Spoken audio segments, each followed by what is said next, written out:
On the build show today, I'm going to tell you one of my biggest mistakes I've ever made. I've been building for 25 years, and when I started my company 15 years ago, I did something really dumb that nearly cost me my business. I'm going to tell you what happened, and we're going to talk about the lessons that I've learned that hopefully you can apply to your building or remodeling business. Today's video is sponsored by Builder Trend.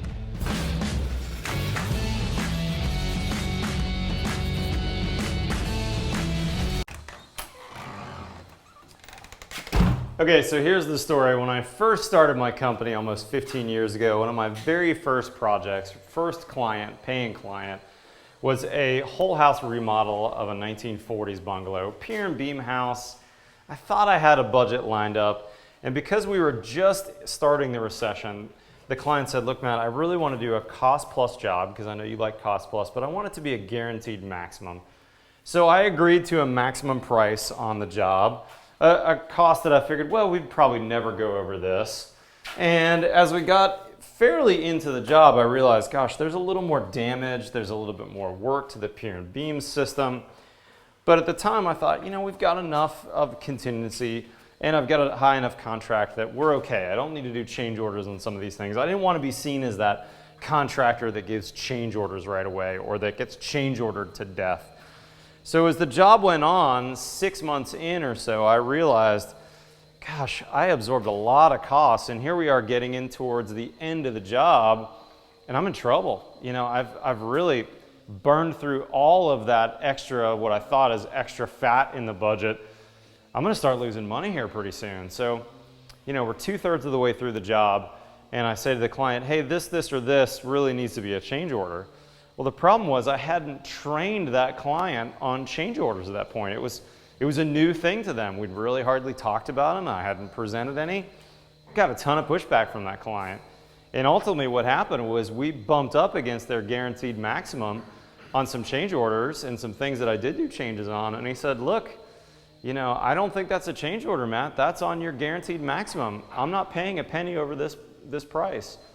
And ultimately what happened during the recession at a time that I didn't have the money, I lost $40,000 on that project. That was like 8 months pay at the time for me. It was really, really painful. Now, what are the lessons learned from that?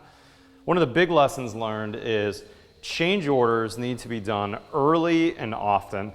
You need to train your clients. Anytime there's a change to the project, a change order needs to be done. You need to tell them this is going to be a change.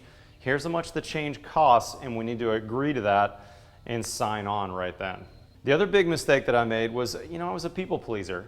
I wanted those clients to be happy, but what I thought was going to make them happy, not doing change orders, sticking to that original price, ultimately really burned me.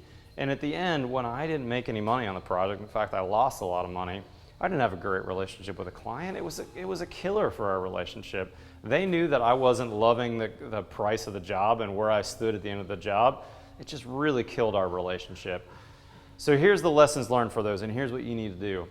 You need to present change orders during your contract process. When you give them a contract, you need to give them a sample change order and say, now, when we run across changes to the job, here's what you're going to sign. Here's the terms, and here's how we're going to treat those change orders. Let me read you the definition of a change order. Change orders detail and record job modifications made during construction, and they legally alter the construction contract when signed by the parties involved. Now, what is a change order? What are some things that would constitute that? When a client changes or adds something, or when a decision is put off, you need a change order. When a designer or engineer requires a change order. When there's an unknowable or undefined item, that requires a change order. When a government agency requires something, meaning your inspector says, hey, you need to do this, or this, that's a change order. And when money for allowances are spent, those are also change orders. Now, don't forget that change orders also involve the schedule on the job, right? So just about any change order is going to affect your schedule in one way or another. It's possible your schedule might go quicker, but most of the time changes in the job are going to slow you down. You need to document that. You need to make that part of your change order process so the clients know, hey, I promised you at the beginning of this job that we're going to be done on this date, you know, September, or even worse, Christmas. But now we're not going to do it, and here's why, and here's how much time this particular change order adds to your schedule. Very, very important to document that. The other thing you want to do on change orders is make sure you get your money up front on change orders. This is true whether you're doing cost plus or fixed construction contracts. You know, if you do a cost plus contract, you think that those change orders can be done later or they're not as important, and that is sort of true compared to a fixed price. But what happens is, if a bank is funding that job, you have a cost plus job, you've got a budget lined out, and if they make a change, the bank doesn't have that money in their budget, which means that you need to collect on those change orders at the time of the change, even on a cost plus job, especially when a bank is involved. Now, it's common for homeowners to push back on the paperwork and the time involved to do a change order. A lot of times builders will say, well, I need to go back to the office and do this change order. But you really need to document those changes and do them as quickly as possible and get their signature and the check as quickly as possible, because oftentimes homeowners are pushing to get that change done. And let's use an example of tile allowance. If you had a $10 a square foot tile allowance for a master tile, let's say, the client chooses a product that's $14 per square foot. They think, oh, it's only $4 per square foot more. What could that cost? A few $100s? But when you dig in the details, you realize, hey, I had a ceramic tile before, now I'm going to a concrete tile, which means that I don't have a rectified edge anymore.